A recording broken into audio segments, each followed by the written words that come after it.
You have to take on g3 here with black. If you play the move h3, you should be suspended from chess. You know what's coming, but it's so worth sticking around for here, because there's only 3 players in the world that would ever play such a Giga Chad move. I'm flashing them up on screen here as I introduce this game. It's Carlos Magnesium playing with the black pieces, his opponent Tuan Minh, and it's domination of the highest order. Magnus with black facing into this d4, going with knight f6, and after knight f3, e6, we get a London system on the board. It's like Marmite, you either love it or hate it, and these are many of the top moves for black. Now this is the Speed Chess Championship, online, blitz time control. They also get a few seconds back per move, clock times on the left. Now Magnus doesn't play any of these top moves here. What does he do? Picks up the pony and sidelines it, not only moving the same piece twice in the opening, but putting a knight on the edge. Is he a super grandmaster or a very naughty boy? And there's a common saying for putting the knight there, which is that a knight on the edge is a useless waste of space with no prospects that really needs to reassess the direction of their life. But Magnus does it anyway, hits the bishop, it slithers into g5, hits the queen. Of course, Lay does a bit of a poker face. Very good idea. Your opponent's less likely to see the queens on prees if you do that. But Magnus spots it. He's world number 1. We get this exchange. Queen recaptures, and now so many different ways you can set up the pawn structure. But Lay goes pawn c3. Timid as a mouse. So what does Magnus do? F5. Absolutely love it. He roars into the game like a lion, Aslan Carlsen, and after this move of g3, building the banana hammock, Magnus just castles. Will we get that fianchetto of a rook? One day someone's got to try it. Please do send me your games. Blast your opponent on the g file. No, we get the boring bishop hitting the g2 square, and now Magnus, he is just teasing us. Plays pawn d6. This is the classical way to set up the Dutch defence, but watch this. After castles is played, both players now playing with the ponies here, doing a Winnie and a Nay all over the board as the top guys do. Queen c2, because obviously connect those rooks. Magnus now goes pawn d5, sets up the old stone wall pawn formation, aka the camel toe on this channel. That's solid as a rock, but you do leave a lot of holes, especially this e5 outpost. What does Lay do? Fights back against it with the most explosive move, pawn to c4. I reckon I get a comment per video of someone who just figured out why that's the most explosive move. What does Magnus do? He plays our old favourite, pawn to c ships, holding the fort steady. Good fences make good neighbours, as Robert Frost said. e3 now on the board, and a5, expansion, very natural move in this structure.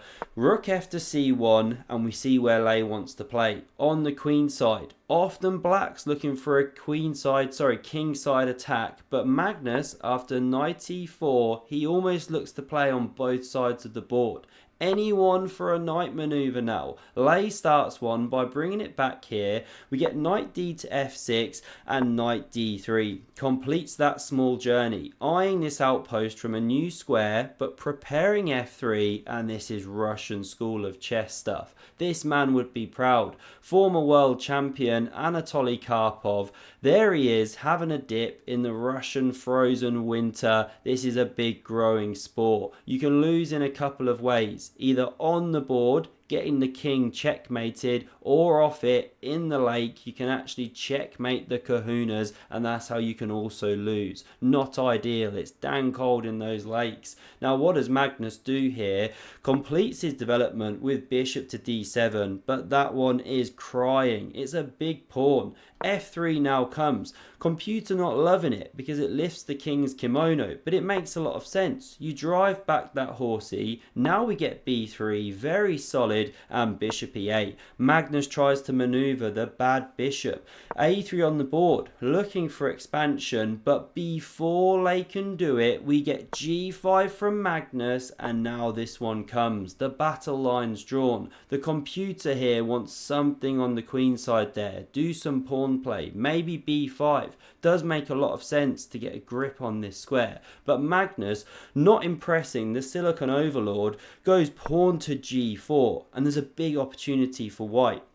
You can go pawn c5 here, kick back the knight on d6. Once it stumbles back, then go f4 to close things up. White is doing well, but it's missed. An immediate f4 is played. Magnus now has the chance once more to go b5, but Stockeel hates this move, not impressed with the world champion's play, or world champion in blitz and bullet I should say, rapid rather. He's not classical anymore. Knight e5 now played, hits the outpost here, and although it looms over the ramparts, it is dominated by the bishop. Anytime a bishop sits 2 squares in front of a knight like that, Magnus goes h4, carrying on the attack, and this is where we get this absolute classic from Levy. You have to take on g3 here with black. If you play the move h3, you should be suspended from chess. Will he be eating his words? It's all to come. Don't forget to not smash subscribe if you're enjoying the video. And now queen c3 played. Not the favourite of the engine, but we're going to rattle on with the game. It does prepare a threat of winning a pawn, and Magnus just leans back.